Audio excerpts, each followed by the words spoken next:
Maybe seated. Shabbat Shalom. I'm now pleased to call forward Talia Posner, president of USY this year. As I mentioned earlier, how'd you get so tall? I'm wearing heels to lie. As I mentioned earlier, it's our tradition for Teen Takeover to Shabbat for the rabbi to get to have a conversation with the USY president. And in preparation for the conversation, we studied this week's Torah portion, Tetzaveh, and we came up with some questions. And I want to know what was the first question that came to you, Talia, as you looked at this parsha?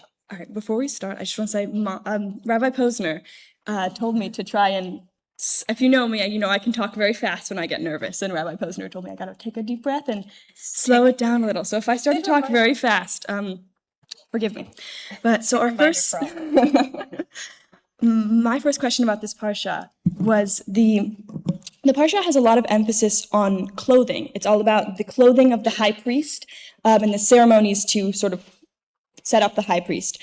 And I was wondering, there's a lot of detail given to it. They talk about the ephod, the sort of like tunic he's in, the different colors that he wears, the different gems on his outfit. And it's very beautiful, it's very ornate, and to me, I was a little bit surprised because it almost felt a little like materialistic. I was wondering, like, why does he need to be so dressed up to talk with God, to commune with God? And I was wondering what made this different from the golden calf, a very materialistic thing that the Israelites had made in a search to find God that was very misguided. And so I wondered, why is this something different with his clothing?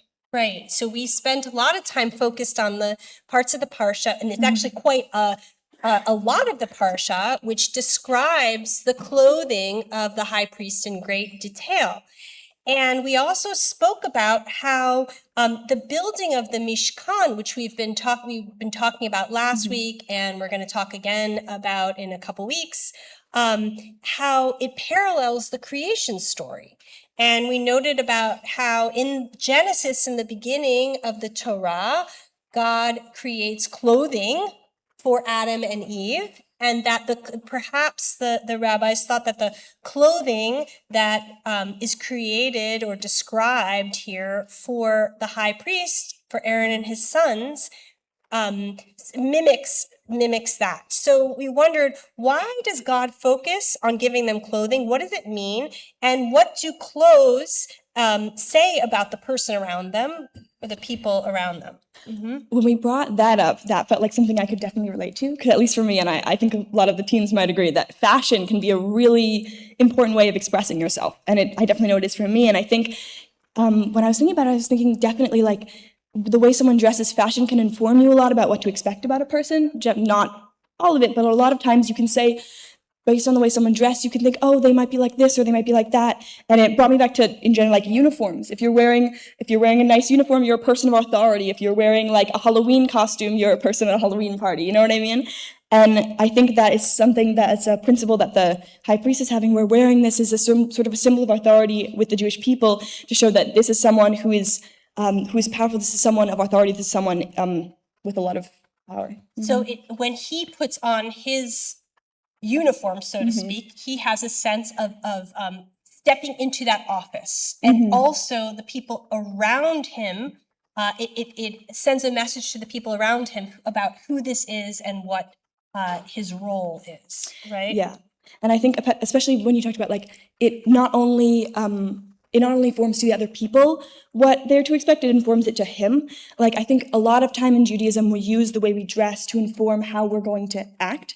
Like, I think about on Yom Kippur, how sometimes it's traditional for people to wear white, and how that informs the day that we're stepping into, that informs us of what we are going to. And I think that's not, and same with like Talit and Tefillin, it tells us that we are here, that we are present, that we are here for prayer. And I think that's not only a principle in Jewish life, but it's a principle in all forms of life. Like, there's a reason people don't wear sweatpants on their wedding day. And I think that's definitely something that is being employed here. I think a lot of times in Judaism, what we practice is a way of us to be present and a way for us to step in and notice that something is happening. And I think this is another way of God telling Aaron that this is what it means to be a priest. You are stepping into this because you are a high priest. This is your time to wake up, to be present, to be listening. This is not just your normal day. This is not something that is an everyday occurrence. This is something that you should be aware of. This is something that should give you a sense of awe. I think that maybe yes, and I think it was actually their everyday Really? job. But their everyday job gives them awe. Well, let's add, we also talked about the different parts of the outfit and how they informed Aaron and his son's role of the priest. And I wanted to know what was your first question about the different components of the outfit, the Hoshen Mishpat. So my first question about the Hoshen Mishpat, which was sort of a garment on Aaron's chest that helped him decipher the will of God, it's very mysterious what it did and how it was made.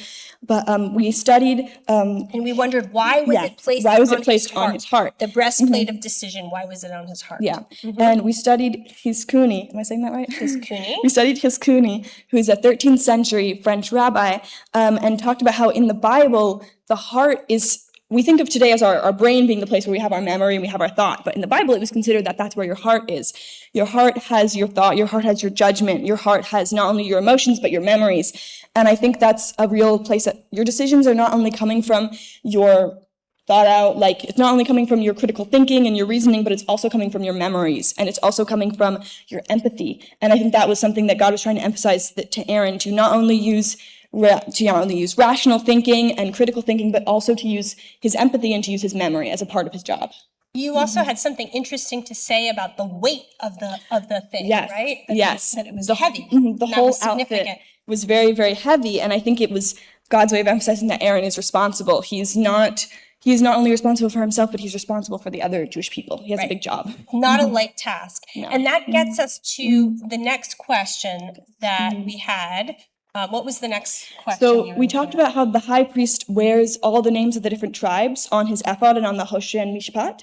And we studied Levi Yitzhak of Berdichev, who talks about how God choosing Aaron and his descendants for priesthood could symbolize some sort of hierarchy to the Jewish people, and how putting the names of the tribes on the ephod was sort of to dissuade that, to say Aaron's job is not for himself. It's not saying that he's above. It's saying he's a representative. He is here to represent all the tribes of Israel. He's here to take them on his shoulders, like how we talked about the outfit is very heavy. It's heavy because he is carrying the weight of everyone's opinions, everyone's lives, everyone's belief. And the coolest part for me was how they're not only represented by names, they're represented by different gems, which I thought was really, really beautiful. Because to me, it felt like a way of saying these are not just meaningless names. They are beautiful, individual, interesting peoples and tribes that all are very unique and they're shining, they're diamonds, they're stars. Yeah. Beautiful. Yeah. And we also, maybe the last question to talk about is we were really interested in the color scheme, that there's a very specific color scheme for this outfit. And the purples are the colors are blue, purple, crimson, and gold. So I asked you, why do you think that is? What is the significance of the colors? Yeah, so my first thought when I thought about those sort of the colors mixing together was that looks very royal, looks very regal, and I remember you said... And I shared that Sheila had shared with me that in the trip to Egypt that some of our friends took recently, that you learned that actually these were royal colors in Egypt. So we might have actually inherited this idea from Egypt, which was really very interesting. Fascinating. Yeah. But it's a color of royalty. Yeah, it's very royal, it's very regal. And the other part, this leads us into our next question, was that at the end of the Parsha, when they're doing this ceremony to sort of consecrate the priests. They anoint them in not only oil but in blood. And some rabbis said that having those colors could help the blood mix in and make it look less bloody. But it is pretty significant, right? Yeah. We asked why, if they created this beautiful costume, then afterwards they threw blood on it. Yeah. And I thought you had something really interesting to say about that question. So maybe we'll end with that. For me, that was like the most important part to me, because it felt very antithetical to all of the other parts. We make this, we knit these beautiful golden and purple ropes, and we have this beautiful, like, freshly made tunic, and then we splatter blood all over it.